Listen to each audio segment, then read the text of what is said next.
Good morning everybody, Chris from the Headache and Pain Management Centre here for your Tuesday with another live video, and today we are talking about one of the most common questions that we get via email and via the messenger, and that's about disc degeneration. And I thought today we'd dispel a few myths, give a few facts, and talk about how disc degeneration can affect you and your pain. If you're joining us, say hello, type in below and say g'day. Happy to answer any questions that you'd like to answer. I can see you there, James. Nice to see you there, buddy.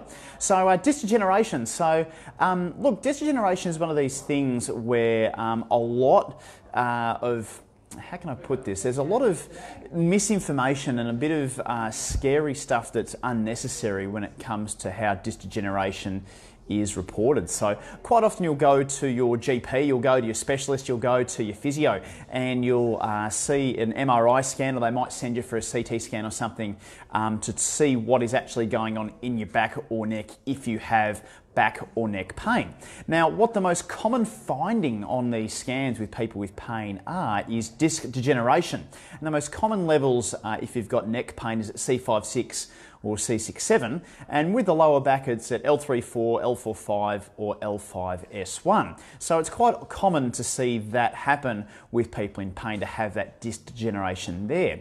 However, here's something that you may not have heard before. Now, disc degeneration is actually a normal finding on a lot of people's scans. So disc degeneration is actually an age-related finding. So as you get older, the more people you scan as you age, the more people will actually have degenerative discs in their spine. I guess the question is the disc degeneration actually the cause of your pain, or is it just an incidental finding? Now, when you have a lot of different things happening on scans where you've got degenerative discs and you've got low back pain, it's really easy to then go, okay, it must be the disc degeneration that's causing my pain. However, what we're now finding with all the research into pain, how it works, and as we have more and more knowledge about what normal scans look like, we're finding that disc degeneration and pain don't necessarily match up. In fact, a lot of the time it doesn't at all. One of the first studies that showed this was back in the 90s, where they got 500 people and they put them all into MRI scans.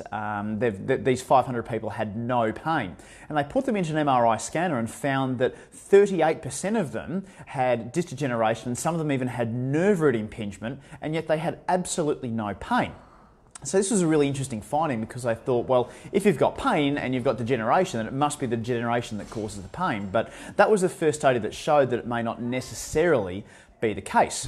What the important thing to know about any type of pain, whether it is neck pain or back pain, especially when we're talking about discs and we're talking about the spine, is that we need to get to the bottom of what the cause of the pain is. And it may not be the degenerative disc that you think that is causing it. It may actually be the muscles surrounding the joints. It may be the joints themselves are not moving all that great. It could just be a lack of strength around the muscles, or it could even be, and this is the most common one, that your brain is protecting the movement for some reason. So you might have had a bit of a jolt in your back, you might have had a bit of a pull or a catch, you may have even had a whiplash accident.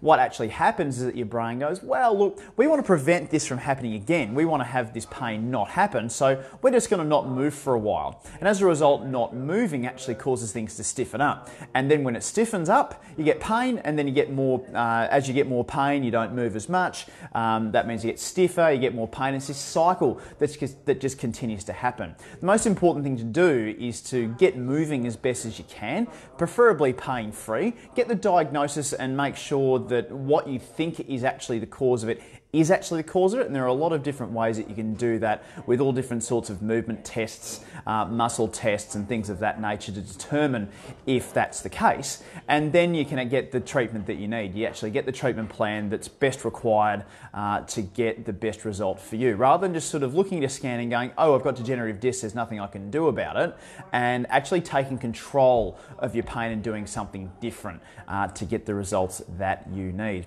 If there's some more information that you'd like about about disc degeneration, you can type in below degeneration in the comments, and what I'll do is I'll start a conversation with you personally about how your back or neck pain may or may not be affected by your degenerative disc, and give you a bit of information about other options that you might be able to try to get relief from the pain. Because frankly, people don't come to me and say, hey, I've got a degenerative back. They come to me and say, I've got back pain. So we actually want to get some better issues and some better ways to get the pain under control and get things that you can control to get things better by moving and getting some strength work happening. Hope that's been helpful.